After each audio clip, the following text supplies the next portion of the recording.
balita ang himayang langit nun.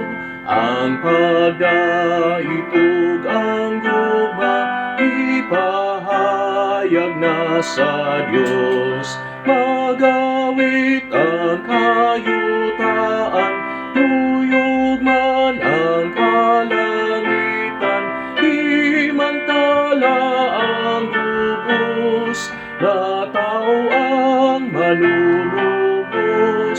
Alawiton langit nun, himayaon si Jesus.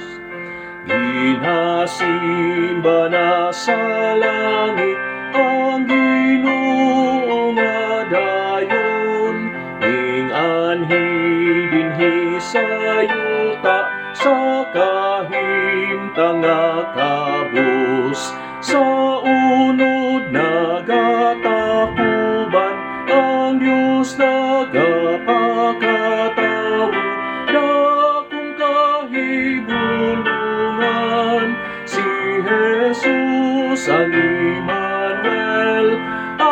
Alawiton langit nun, himayaon si Jesus.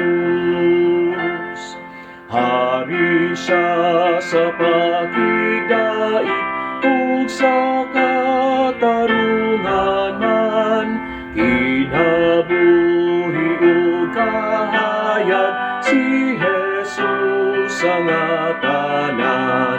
Ang himaya gitalikdan sa pagluwas sa katawhan, ginahatag na sa tao, kinabuhi na bago. Alawiton langit